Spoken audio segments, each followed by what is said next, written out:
Good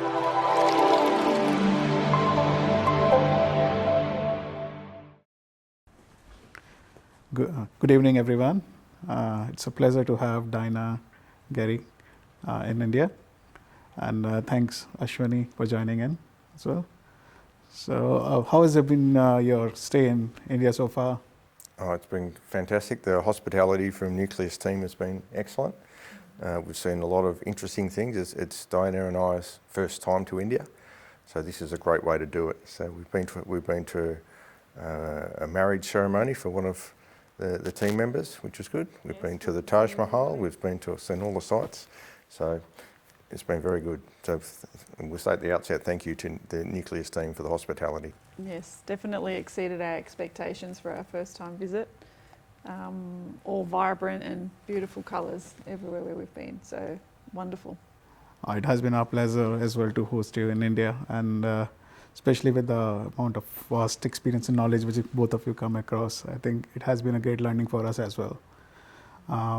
Considering that there are a few things which we thought we'll have an experts panel on that. So just wanted to have your understanding or how the sustainable financing is going on across the finance industry and how is it impacting the social life of both companies and as well as people. Well, from Australian perspective, sustainable financing is a real thing, and there's a number of different elements to that. One of the main focus areas in Australia is the climate change impact. So as a regulated entity, we have to make sure that we're across all of the risks that the regulator expects us to be. Simple examples like property values changing. They might be in areas prone to flooding because of additional rains, that sort of thing. Impacts insurance, impacts security for the banks. So our regulators expect us to be managing those sort of risks, or customers that have an exposure to industries susceptible to risks arising from climate change. So that's quite important. And on the sustainable side, there's lots of products around, Diana. That's right. So we've got some banks that are also tailoring their products to help with the sustainable side. So offering further discounts on margin of the price of the loan if the house that they're buying is higher energy rated, and things like that as well. And then also I think we've also got, I was reading just recently about a plant-based credit card. So a fully biodegradable credit card by one of the banks in Australia. So that's definitely, the way forward to try and reduce the climate, I guess, improve the footprint. Yeah. So Ashwani, what are your thoughts around how is the trend in India going on? Yeah, I think it has picked up well, and I think it's coming straight from the Prime Minister. If you look at the mission part of it, I think he's been promoting a mission called LIFE, L-I-F-E, which is like a lifestyle for environment. So I think he's encouraging all of us to be responsible citizens, and we come forward and contribute to this important cause.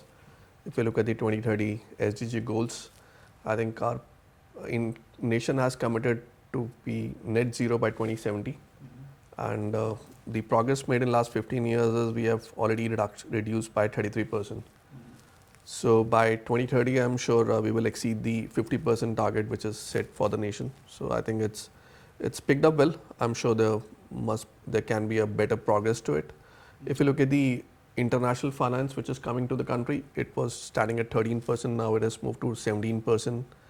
If you look at the human part of it, the number of people who are contributing to the green jobs, I think they have increased close to 160K in a year, which is like a 47% jump from the previous year to this year. So a lot is happening from the government. If I look at from a banking perspective, the regulator are also demanding the climate disclosure, so that there is no greenwashing happening across the organization. So they've been very particular, and even the government launched a $1 billion sovereign bond this year, so that I think they are committed to this cause. So I can see a good movement. I'm sure it can be picked up, and there are a lot of good examples in terms of the national home energy. So a lot of things can be picked up from Australia and the other nations who are moving probably pretty well in that direction. So. And as you mentioned, lots of initiatives are being taken by the Prime Minister of India. It comes from the top to bottom. So what is the social economic landscape which you're seeing in the financial industry happening across? Okay. So one, I think we can see income equality is like increasing. So we can see financial institutions coming forward with regards to the wealth products for the premium customers, as well as for the taking care of the bottom of the pyramid. A lot of microfinance solutions are coming up in the industry. So that is one. Second, I see a lot of hyper personalization happening with regards to the digital native generation, which is our main generation wherein we are uh, giving our financial products. So with the data available, I think I can see a lot of focus on the customer experience from the entire financial institutions.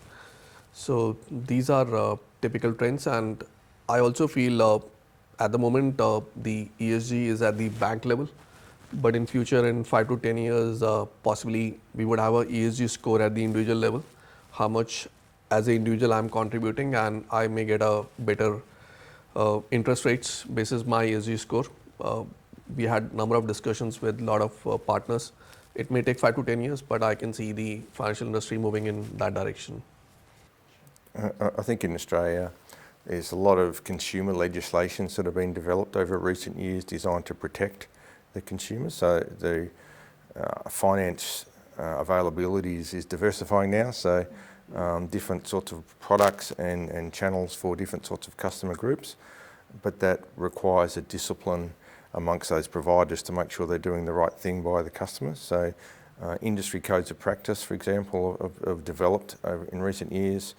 As I say, the legislation and driven by public demand. So there's been some government inquiries in recent years to look at banking practices or financial services practice to make sure that the providers are doing the right thing by the customers. So the customers have a higher expectation now of their providers dealing with them fairly and in a transparent manner, whereas I think in the past some of the providers may have used the legislation to a negative effect on customers or hidden behind that legislation sometimes.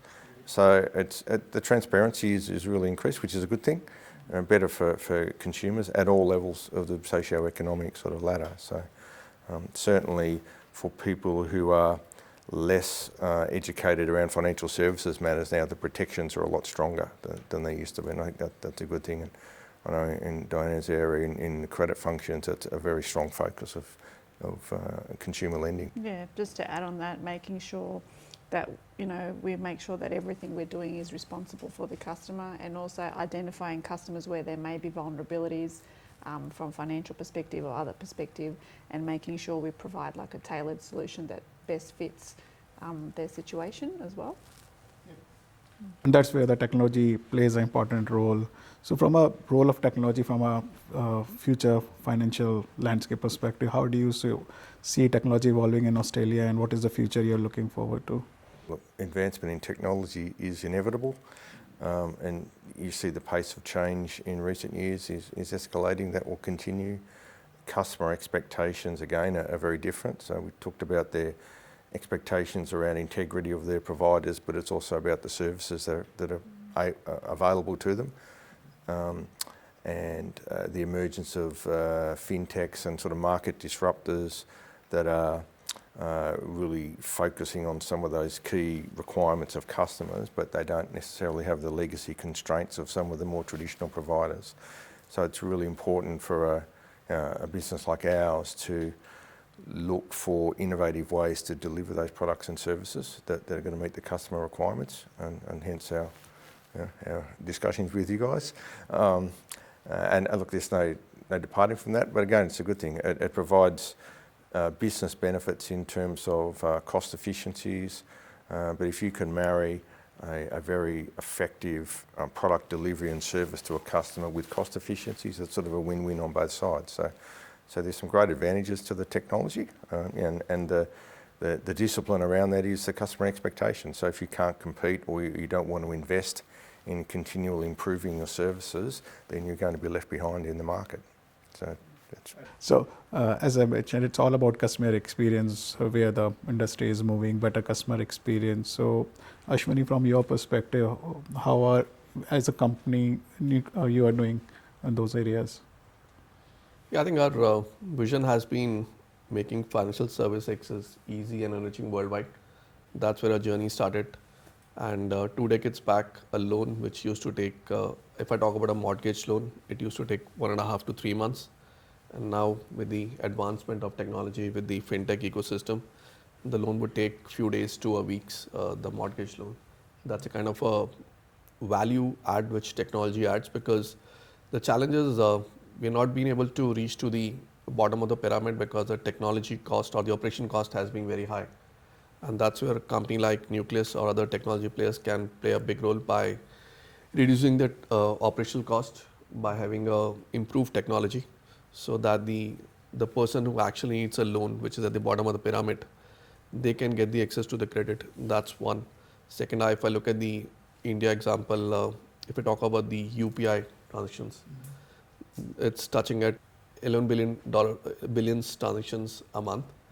And the kind of data which is being gathered across the all segments, I think that would help the lower strata of the society to avail for a loan or a banking service. So that data point is really helping to get them included into the society, which is the main theme of financial inclusion and also part of the SDG. Second, I think fintechs have been evolving and challenging the traditional banks, which is good as a healthy competition, as well as I think it's adding a kind of a complementary function to banks.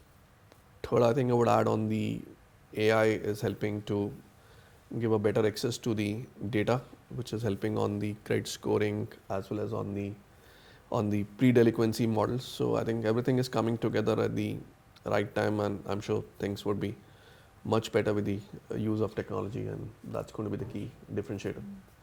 And I know with you, you are actually user. Your team is actually the user of that technology. And how is technology helping you out versus what you were doing earlier and versus what you do now? Well, I guess it's reducing the time to yes for us as well. So like Ashwini said, you've got a long, it can be previously it used to be up to weeks before you could get the answer out to the customer. Now it can be within hours or days, depending on the type of loan that you're looking at. Also, the data points that we have available to assess a loan, it allows us to do it quicker, operational efficiency, and also the data that's available to the customer to be able to make a decision as to which bank to go to. So technology plays a big part in that as well, allowing them to compare products between providers and get the best solution out there for them. Yeah, that's a great insight from all of you. Look, I think it really is data driven, a lot of this technology now. So whoever has the best data is in a very strong position to automate processes and make good decisions.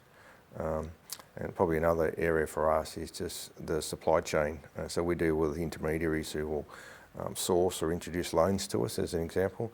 They have an expectation on us now as an end provider to deliver these services efficiently, because they make a promise to the customer. So we're sort of one removed from that customer, but we still need to deliver. So there's a lot of beneficiaries in that supply chain apart from the people at either end. So it's an interesting dynamic in the market at the moment. Totally agree with you. All of your thoughts. I think it has been a great journey with you as a partners. And thanks for your insight this evening. Thank you. Thank you. Thanks, Ashish.